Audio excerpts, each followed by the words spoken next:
Bom dia, boa tarde ou boa noite, amigas e amigos do Grande Prêmio. Espero que tudo bem com todos vocês que nos assistem. Boa noite para quem está nos assistindo na GPTV, na sua TV. Eu já abro esse Paddock Sprint de hoje, que é a última semana, né? A gente vai chegando ali perto do final da última semana, antes da Fórmula 1 explodir de vez, ir pelos ares.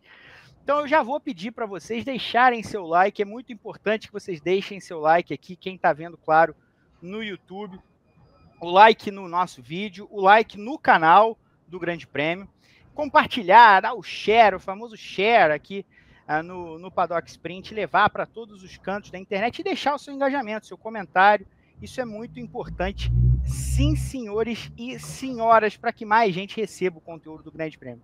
Eu não posso fazer isso porque eu estou vendo na TV.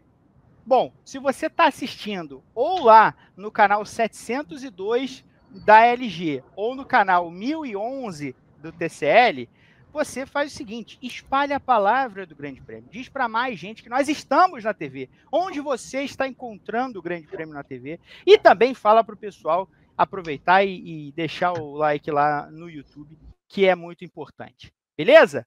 Eu, claro, sou Pedro Henrique Marum, abro esse Paddock Sprint, estou aqui hoje com Gabriel Curti, que já vai aparecer na sua tela, retornando de férias, agora nesse fevereiro, que vai pegar fogo, né, Gá? A partir da semana que vem, já começa uma insanidade com apresentações das equipes, já tem a Williams no dia 14, depois, então, aí vem de vez a apresentação oficial, o evento coletivo da Fórmula 1, aí tem Red Bull, tem Ferrari, tem Haas, tem todo mundo junto, e aí logo na semana posterior, já começam os testes de pré-temporada, a coisa está começando para valer, né? Oi, P, boa tarde para você, bom dia, boa noite, para o Rodrigo Berton, que está aqui com a gente produzindo esse Paddock Sprint, para os amigos e amigas ligados na nossa transmissão.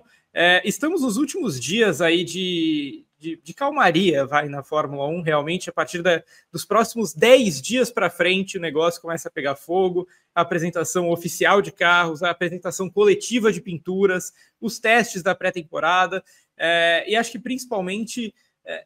Dessa vez, a pré-temporada é curioso, né? Porque a gente sempre fica naquela expectativa de qual equipe vai começar melhor. Muitas vezes isso não significa nada para o campeonato. E a McLaren, dos últimos 2 anos, é uma grande prova disso, né? Uma equipe que se transformou durante o ano. Mas esse ano é um pouco diferente, porque não é só saber como vão estar os carros, como vão desempenhar as equipes. É saber também como vai sair o Hamilton na Ferrari, é saber como vão ser as primeiras voltas do Andrea Kimi Antonelli na Fórmula 1, do Isack Hadjar, do Gabriel Bortoleto, claro, né? Voltar a ver o Brasil nas pistas da Fórmula 1. Então, tem muita coisa interessante que torna essa pré-temporada que está batendo a porta mais interessante do que nunca. Pois é, tem muita coisa vindo por aí, mas claro, e é inegável, todo mundo que está aqui assistindo sabe disso, os olhos do mundo, não só do mundo da velocidade, mas do mundo do esporte, estão voltados para a Ferrari, estão voltados para Maranello, estão voltados para a nova realidade que é Lewis Hamilton vestido de vermelho. A gente já viu uma sequência de testes, né? Ele foi à pista particular da Ferrari em Fiorano para fazer os primeiros testes com os carros de 2023. Depois, na semana passada, foi à pista em Barcelona para andar de novo com o carro de 2023. Trouxemos no Grande Prêmio a informação de que ele nessa última semana, onde ele foi à pista durante 2 dias, ele testou o sistema de freio, gostou do que viu, ele testou uma mudança que ele próprio tinha pedido no carro depois da semana anterior, já vai ser uma modificação levada ali para o carro de 2025. Então, assim, ele vai aprumando o carro da Ferrari também dentro daquilo que é possível para o seu gosto. E a pergunta que fica, a pergunta óbvia vai dar certo? O Hamilton vai conseguir ter sucesso na pista uma vez que o campeonato comece pela Ferrari? Vai ter sucesso aos 40 anos de idade numa nova equipe? Essa é a grande questão. E aí vem a baila uma declaração recente de Juan Pablo Montoya. Ele que foi antecessor direto do Hamilton na McLaren, né? Montoya sai ali de maneira tresloucada da McLaren no meio do campeonato de 2006 e o Hamilton chega para o campeonato posterior em 2007. E o Montoya disse, ó, com carro rápido, esquece, ninguém vai parar o Hamilton. Não vai ter como segurar Lewis Hamilton na Ferrari. Gabriel Curti, vai ter como segurar Lewis Hamilton na Ferrari? Olha, eu acho que a gente, por enquanto, a gente vai acabar muito no campo da especulação, porque as últimas temporadas do Hamilton, elas foram diferentes do que a gente está acostumado a ver, ou do que a gente ficou acostumado a ver por praticamente uma década, né, de domínio da Mercedes. Foram anos em que não foi só uma queda de performance acentuada que a Mercedes teve, junto com um crescimento muito firme da Red Bull pelas mãos do Max Verstappen, né, que se tornou o grande rival do Hamilton por um ano e depois o cara que dominou a categoria nos anos posteriores. Mas foi também uma versão diferente do Hamilton, né? Uma versão diferente que, inclusive, passou uma impressão até que eu considero equivocada para muita gente de um desinteresse agora eterno, assim, nunca mais a gente vai ver o Hamilton interessado, o Hamilton sangue no olho, o Hamilton que vai para a briga. A gente viu nos últimos 2, 3 anos muita gente questionando as posturas de Hamilton em disputas de pista, por exemplo, o que eu considero uma coisa meio que distorção da história, assim. Não é porque o Hamilton esteve mais soft, digamos, na pista nos últimos anos, que ele tenha sido um piloto soft a carreira toda. Eu discordo dessa visão, por exemplo. Eu acho que sim, o Verstappen era mais arrojado do que ele, talvez em 2021, acima do tom em algumas ocasiões. Mas isso não quer dizer que a carreira do Hamilton não tenha tido momentos como com o Rosberg, por exemplo, em que eles se encontraram na pista mais de uma vez. Ou no começo da carreira dele, em que ele era um cara que ia para todas as curvas. Ele tem um estilo mais cerebral que o Verstappen? Pode ser. Mas isso não quer dizer que ele seja um cara que vá tirar o pé. Então, essa é uma das coisas que eu estou curioso para saber que se vão acontecer em 2025. Se a gente vai resgatar esse Hamilton, que para boa parte do público da Fórmula 1 que chegou nos últimos 3, 4 anos, nem sabe que existe. Nem sabe que essa versão do Hamilton já foi tão latente em outra época. Talvez até mais que 4, 5 anos, porque teve ainda esse período de Bottas, né? Que o Hamilton não foi muito acionado a sua melhor versão. Enfim, essa é uma coisa que eu quero ver, se a personalidade do antigo Hamilton vai voltar no sentido do leão da disputa, do cara com sangue nos olhos de verdade. Mas, claro, tem a parte técnica também, né? O Hamilton vai chegando num estágio mais avançado da carreira, numa idade que, poucos anos atrás, a maioria dos pilotos já estava aposentado, né? Ou já estava em vias de se aposentar. Eu tenho a impressão que o Hamilton ainda tem bastante lenha para queimar. E acho que a gente vai ver isso na Ferrari. Mas o primeiro desafio começa em casa, começa com o Leclerc, que é um piloto rápido, que é um piloto muito bom de classificação, e a gente sabe que largar atrás do companheiro de equipe na Fórmula 1 é um negócio que prejudica muito sua corrida, né? Te deixa meio que de mãos atadas em várias ocasiões, dependendo do circuito, dependendo do combinado antes da prova. Então, você ter um classificador tão bom... teve problema de classificação nos últimos tempos, né? Exatamente. O Hamilton sofreu muito com o Russell nesse comparativo, e eu considero o Leclerc ainda melhor do que o Russell em volta rápida, em volta única. E acho que isso pode ser um grande problema, dependendo do acordo dentro da Ferrari. A gente lembra o próprio Leclerc, o quanto que ele reclamava do Sainz, né, sobre descumprir acordos, descumprir o que foi acordado em reuniões. Como é que vai ser isso com o Hamilton? Então, acho que o desafio do Hamilton começa em casa e começa aos sábados, né? Tendo de largar à frente do Leclerc, ou se não largar à frente do Leclerc, tendo que fazer largadas melhores que a do Leclerc, porque senão ele pode condenar a corrida inteira dele. E aí, vencendo esse desafio em casa, que eu já considero um desafio muito duro, muito difícil, ver o que ele é capaz de fazer com os demais adversários que a gente vai acabar descobrindo durante a pré-temporada. A Red Bull, que acabou o ano, é um carro esquisito, é um carro estranho. Mas o Verstappen, que acabou o ano e que fez os últimos 4, 5 campeonatos, é um cara elite da elite. E a McLaren é uma incógnita, porque ela tende a vir rápida de novo, mas ela aprendeu a ganhar? Qual vai ser a postura do Norris? Então são muitas questões, são muitas variáveis nessa equação do Hamilton, mas para mim tudo começa com a versão Hamilton que a gente vai ver em termos de atitude, principalmente dentro da pista, e o que ele vai fazer contra o Leclerc já aos sábados. Esse ponto do Leclerc é muito interessante, eu ia até tratar dele, você falou um pouco e trouxe uma discussão que nem estava na minha cabeça, que é essa posição do Leclerc como companheiro de equipe no sentido de acordos e possíveis problemas. E por que eu falo isso também? É verdade, o Leclerc cobrou muito o cumprimento de certos acordos de cavalheiros que ele tinha com o Sainz no ano passado. E o Sainz me parece um companheiro de equipe mais dócil no tratamento direto do que o Hamilton. Porque o Hamilton é uma figura de outra época, né? O Hamilton não é um companheiro que chega vestido de gladiador na garagem, como outros pilotos do tempo dele e pilotos que surgiam antes, né, que durante muito tempo foi o padrão. Ele não é tão duro assim, mas ele é mais duro que essa geração de pilotos no trato interno. E assim, não vou nem levantar de novo a lebre do Nico Rosberg, do Alonso lá atrás, enfim. Eu quero trazer uma declaração que passou quase que ao largo ano passado, que foi do Oscar Piastri depois do GP da Bélgica, que o Russell vence, né, com o Hamilton em segundo na pista, e depois o Russell é desclassificado, perde a vitória, o Hamilton fica oficialmente com a vitória, mas no momento do pódio, a vitória era do Russell. E era uma dobradinha da Mercedes, era dia de festa, a Mercedes voltando a render bem.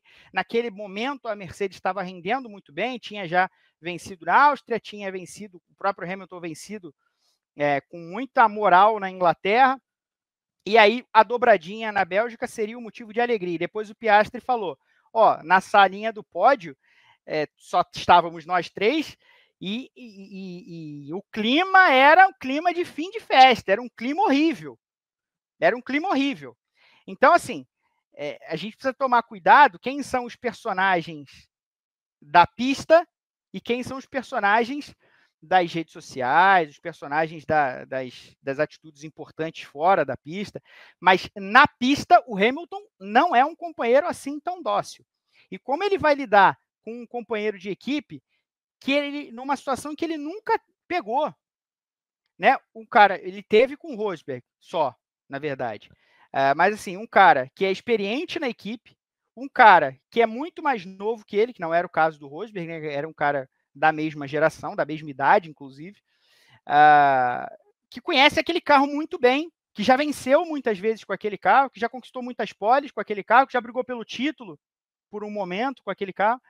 Como é que vai ser essa reação do Hamilton a esse desafio interno, que me parece, e eu concordo muito com você, um desafio bastante poupudo, que é lidar com o Charles Leclerc, e o Leclerc que já mostrou várias vezes que não aceita muito bem esses desagravos entre companheiros de equipe. É isso, assim, para mim esse é o ponto central da discussão. Eu acho que antes da gente olhar para o que o Hamilton vai fazer contra o Verstappen, que acho que é o que todo mundo quer saber, né? A gente tá puxando esse programa pela declaração do Montoya, que tem a ver com Hamilton contra Verstappen, mas eu acho que antes de pensar no Verstappen, o Hamilton e quem gosta do Hamilton, quem quer ver o Hamilton na frente, tem que pensar no Leclerc. Eu acho que não dá para passar como se fosse, não, os dois vão andar juntos, levar a Ferrari juntos para frente.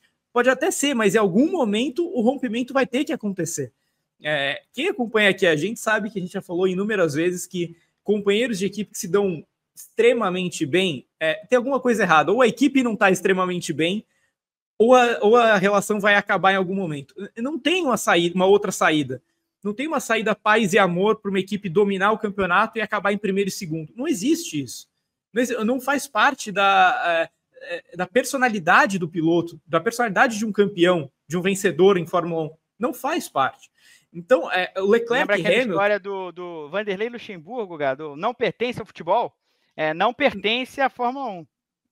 Exatamente, exatamente. Então é uma questão que para mim é óbvia, assim, Hamilton e Leclerc, se a Ferrari entregar o que a gente espera que a Ferrari entregue, e acho que até pode ser parecido com o ano passado, nem precisa ser tão melhor assim, a gente já vai ver em algum momento uma ruptura acontecendo. Isso se ela não for imediata, de começo de campeonato já, porque é o que você falou, a gente está vendo o cara que é o piloto mais vencedor da história da Fórmula 1, para muitos o melhor de todos os tempos, para muitos o maior de todos os tempos, chegar numa equipe que tem um cara que não é campeão ainda, mas é um cara muito bem cotado dentro do paddock, é um cara que, vamos colocar 6 entre 10, para não exagerar muito, dizem que ele vai ser o próximo campeão dos que não tem título, né, ou pelo menos diziam isso até pouco tempo atrás, era um cara que muita gente tratava como próximo campeão, a maioria das pessoas, e principalmente os anos de Ferrari, a história que o Leclerc tem com a Ferrari.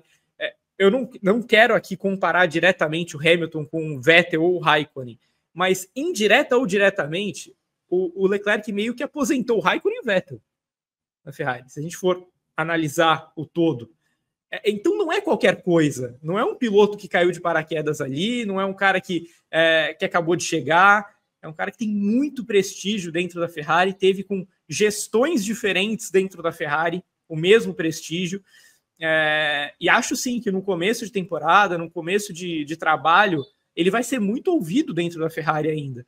Ele faz parte desse desenvolvimento e dessa recuperação da Ferrari nos últimos anos, junto com o Carlos Sainz. Então, eu acho que é um desafio muito, muito interessante que o Hamilton vai enfrentar com o Leclerc, dentro das pistas, como a gente já falou, mas também nessa questão de bastidores, que reitero, indireta ou diretamente, o Leclerc aposentou o Raikkonen e o Vettel campeões mundiais. Pois é, isso é muito importante. Vamos mudar de assunto aqui. Vamos trazer à baila a MotoGP. A MotoGP começou hoje, para quem está vendo, claro, na exibição, dia 5, quarta-feira, os testes de pré-temporada na Malásia. Semana passada, até o fim de semana, teve shakedown e tudo mais, mas não. Agora começou oficialmente o período de testes de pré-temporada. O primeiro dia foi liderado pelo Fábio Quartararo, né, pela Yamaha, mas não é isso que é tirado desse primeiro dia. O que se tira desse primeiro dia é a absoluta e incomum carnificina que aconteceu na pista de Sepang. Várias quedas e 3 pilotos tendo que abandonar os testes logo de cara por lesões graves, vão necessitar intervenções cirúrgicas, incluindo o atual campeão mundial, Jorge Martin, que caiu 2 vezes. A segunda queda, um negócio horroroso, né? Ele bate bem com o visor do capacete no chão, assim, um acidente horrível. Ele foi ejetado, aquela ejetada clássica, né, clássica que a moto mesmo dá, foi jogado para cima, um sobressalto. Teve fratura na mão, fratura no pé.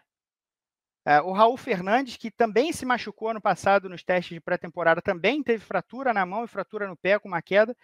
E o Didier Antônio, né, que teve fratura na clavícula.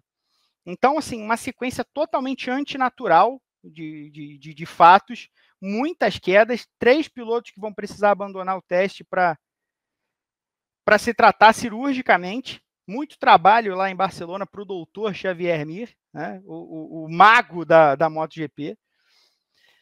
Que tirar desses muitos acidentes logo de cara, H? Cara, assustador, né? Eu acho que quem acordou um pouquinho mais tarde hoje já acordou em choque com o que estava acontecendo na Malásia, né? Com o que estava acontecendo na pré-temporada da MotoGP. A gente teve o shakedown alguns dias atrás, mas de fato o trabalho verdadeiro começava hoje, né? E acho que a gente poderia tranquilamente hoje no nosso programa aqui falar da Yamaha, falar do primeiro dia com a Yamaha na frente, a campeã voltou, né? Fábio Quartararo. Acho que muitos dos fãs da MotoGP adorariam ver uma disputa entre fábricas diferentes e entre o Quartararo e os pilotos da Ducati, né? Porque desses últimos campeões que a MotoGP teve, é um dos mais talentosos, um dos mais habilidosos e simplesmente ele ficou a pé nas últimas temporadas, né? Então seria maravilhoso ver o Quartararo disputando esse título, mas ainda é muito cedo.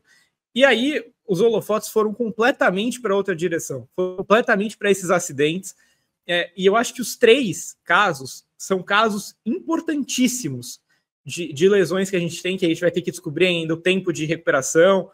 Se fala numa volta ainda, né, para a Tailândia, aquela coisa, mas a gente tem que entender como é que vai ser a recuperação desses caras por diversos motivos. Primeiro, Jorge Martin é o campeão da MotoGP, né? Então, evidentemente, já é um caso muito importante. E a queda do Martin foi assustadora, de fato, né? Ele cai batendo braço, perna, mas ele cai com o capacete direto também.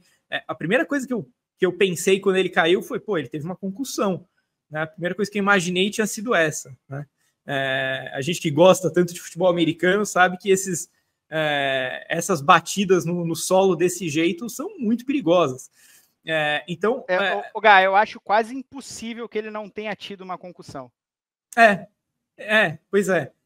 Eu acho que eu não estou lembrando exatamente qual foi o jogo, mas que o Justice Hill, o running back do Baltimore Ravens, tomou um tackle abaixo da cintura e ele saiu lançado, e ele caiu com a cabeça, ele caiu de uma forma meio parecida com a do Jorge Martin, chapado no chão, né? E ele teve uma concussão, evidentemente. Então, eu acho que a lesão do Martin é óbvia, o tamanho do impacto, é o atual campeão numa equipe nova, ele é a aposta da Aprilia para desenvolver essa moto e para tornar a Aprilia uma concorrente de fato ao que é a Ducati hoje. Mas o Raul Fernandes, com a lesão do Martin, ele seria muito importante também para a Aprilia, também para ajudar a Aprilia a crescer pensando na temporada. Você olha hoje para o que a Aprilia tem à disposição, tem novato com a Ayogura, sobrou o Bezzecchi. Então, basicamente, nesses próximos dias, o Bezzecchi vai ser responsável por tudo que vai acontecer na equipe. E o Di Giannantonio, se a gente imaginar uma temporada que seja igual a do ano passado, ele, em tese, é a terceira via nesse campeonato. Se a temporada for rigorosamente igual ao ano passado, só as motos da Ducati vão disputar. E preferencialmente as Ducati desse ano. E é o Di Giannantonio que tem a outra moto, além do Bagnaia e do Marques. Então, o primeiro dia devastador para a MotoGP. Vamos ficar de olho aí nos próximos dias para ver o que vai vir de acidente, mas isso realmente chama muito atenção. E no momento em que a MotoGP, já que a gente fez o ensejo da Yamaha, queria trazer um pouquinho a Yamaha para a conversa também, porque durante esses últimos meses, tanto fascínio foi desenhado com a rivalidade, Bagnaia, Marques, e acho que é perfeitamente compreensível, porque a Ducati tem a melhor moto, não só tem a melhor moto, tem uma moto absolutamente dominante, tem 2 pilotos, um piloto que briga pelo título todo ano já há 3 anos, ano passado perdeu por pouco, foi campeão 2 vezes, tem o Marques, que é o Marques, não precisa nem muito elaborar na situação da Ducati, porque é vista com tanto apreço para essa temporada. Agora, a Yamaha parece viver um momento de pelo menos reencontrar o caminho, né? A Yamaha se perdeu demais nos últimos anos, né? Não é só que ela deixou a Ducati passá-la e assumir de fato o domínio da MotoGP. Ela caiu para trás da KTM, ela caiu para trás da própria Aprilia. Ela passou por um processo não igual, mas semelhante ao que passou a Honda. Mas diferente da Honda, ela parece que consegue se mexer e sair um pouquinho desse buraco, pelo menos para essa temporada, né? Não estamos falando aqui de brigar pelo título, isso ainda é impensável nesse momento, brigar nas primeiras posições, mas de recuperar, de ter uma temporada honrada. É interessante, Pedro, porque se a gente olha a escalação das equipes, e aí a gente vê também como o esporte a motor ele é dinâmico e como a MotoGP ela é ainda mais dinâmica do que o padrão do esporte a motor, que já é muito dinâmico. Por que eu falo isso? A MotoGP tem muita lesão, né? Ela tem esse componente futebol americano, né? Que não faz muita parte do resto do esporte, do automobilismo, principalmente. Né? No automobilismo a gente não vê tanta lesão quanto a gente vê no motociclismo. Né? Então, a MotoGP, os caras passam por cirurgia quase todo ano. Alguns deles mais de 2, 3, 4. Aí o outro vai e pilota com o braço quebrado, o outro pilota com o pulso quebrado. É um negócio maluco aqui. É um negócio realmente... só que ele vai se somando. E a vida útil do cara, muitas vezes, ela é abreviada. O auge do cara, muitas vezes, ele é abreviado por causa de lesões, por causa de problemas físicos que ele vai tendo num esporte que é muito desgastante, que é muito cruel com o corpo, né? Eu falo isso por causa da escalação da Yamaha, porque se a gente pega essa escalação, vou colocar uns 5 anos atrás, um time que tem, contando com a Pramac, né, agora recém-adquirida, você tem Quartararo, Rins, Miller e Oliveira. 5 anos atrás, provavelmente seria a melhor fábrica em termos de nomes, né? Todos esses tiveram algum momento em que eles apareceram como, opa, esse cara aqui vai ser um múltiplo vencedor de corridas, de repente vai ser um campeão da MotoGP. Mas todos eles, eu só tiro o Quartararo, porque eu acho que o Quartararo ele conseguiu se manter em bom nível sem a moto. Do Rins, Miller e Oliveira, eles tiveram uma queda de performance abissal nos últimos anos. O Rins foi o cara que disputou o título com o Juan Mir na MotoGP pandêmica. Né? Foi um cara que tinha, na minha visão, inclusive, fez uma temporada melhor. Né? Seria até um campeão melhor naquela época. O Miller tinha uma expectativa gigantesca em torno dele quando ele aparece, quando ele começa a fazer as primeiras corridas dele na classe principal. E o Oliveira, a mesma coisa. Também chegou muito bem na MotoGP. E hoje esses caras vivem momentos muito distintos. O Miller e o Oliveira... Dá pra dizer que o Miller é o pior piloto da MotoGP, ou quase isso, né? Então, é isso que eu ia falar. O Miller e o Oliveira, se me perguntassem ano passado se eles iam voltar para 2025, eu cravaria que não. Então, os dois aí. Então, assim, a Yamaha, ela parte com um esquema diferente para esse ano, em termos... São pilotos bem mais experientes do que a média do grid. Eles não vão ter um Ogura, eles não vão ter o Aldegger, ou coisa do tipo. Eles têm pilotos mais experientes, mais veteranos, e pilotos que vinham de baixa. Eu estou muito curioso para saber o que vai ser dessa moto. Eu espero de verdade que a Yamaha entregue uma moto competitiva para a gente ver o Quartararo disputando vitórias e o que mais ele conseguiu alcançar. Mas eu estou extremamente curioso para saber o que o resto da Yamaha, e aí incluo a Pramac, vai fazer. Porque, assim, os últimos anos foram desesperadores, esses caras. Pois é.